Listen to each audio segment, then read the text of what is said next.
Hello, my people, welcome back. And this is Dr. Politica, and my name is Peter Ogutu. Here is a 5-point analysis of, the massive protest that was witnessed in Kenya today over the death of one Ojwang, who was actually killed by policemen. And this is Ruto in trouble, and Gen Z's reawakening, and of course Gachagua's incitement. Now, number one, of course, you know that Ojwang's killing has actually elicited mixed reactions in Kenya, East Africa, and the world is now watching. This is because Ojwang was actually arrested in his homestead, mbele ya wazazi wake wote. Then he was taken to Mawego police station. After hapo, the orders from above has it that he was transported to Nairobi Central Police Station, and that's where his dead body was recovered. But now was discovered. Now, it's of course clear that this young man was not killed in the police station.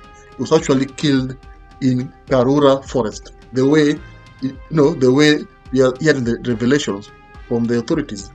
And after walimuua, since walikuwa wamemshika, so they had to, of course, dispose the body in a cell. So they say that this guy had killed himself.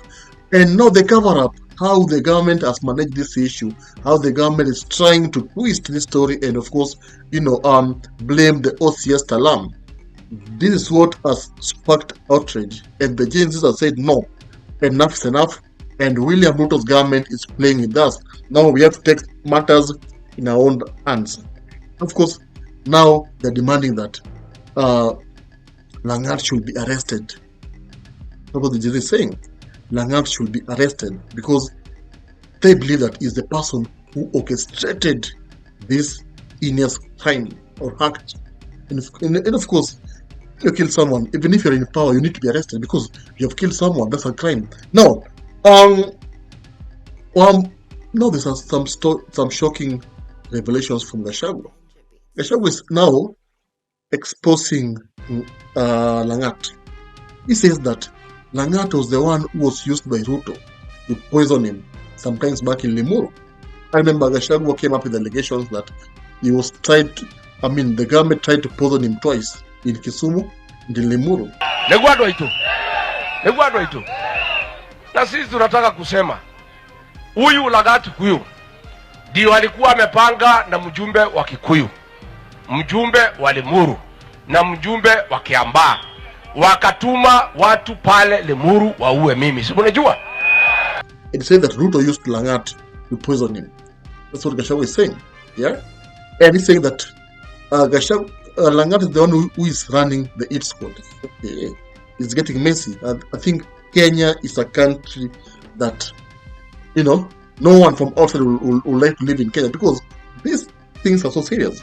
And if at all they are true, we need just cleansing. This country needs cleansing because if a government plans to operate a hit squad and actually eliminates harmless people who are actually raising their voice, so it means that the government wants to rule with terror, whereby ukiongea ni viboko, risasi, pigwa, kuuliwa. It's unfortunate because the government needs to protect its citizens. But now, with Ojwang's death, we are actually seeing that indeed Kenya as a country has a long way to go.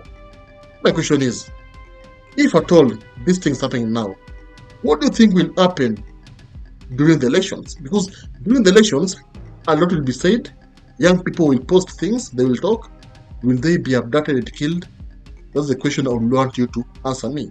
But at the moment, things are chaotic in Kenya. And actually, President William Samoei Ruto should be very keen with these protests because they will count on the next elections. And the Gen Zs will see him, will actually say, no, we can't vote for you because of what you did. Now, if we give you the last term, that will be the campaign. Because kama it is the first term and people have died name Kware, wapi, arrest, abductions. Yeah, remember December, people walipotea. Then people want to cry for their kids to be returned.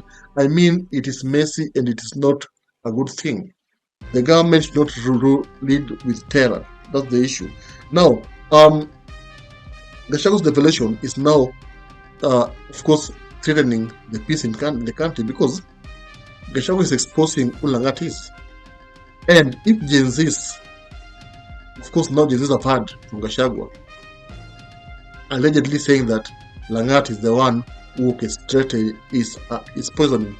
Those are the Gachagua's words, okay? Sijasema hapa ni Gachagua. Unaelewa?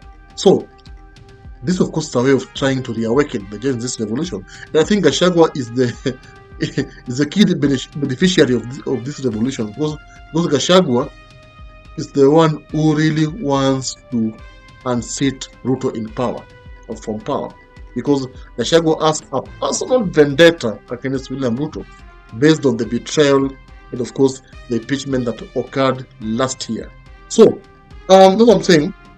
This protest, if the president is not keen, if he turns a cold shoulder on this protest, I think he will be shocked, because this protest might escalate. Remember the last year's Gen Z revolution, or the mass actions. It began simple, kama leo, then it advanced, and stopping the protest was so serious. It was not an easy job. I remember Raila had to come and, of course, form the broad-based government. And that's how people shifted their attention from the protest to the handshake between Raila and Ruto.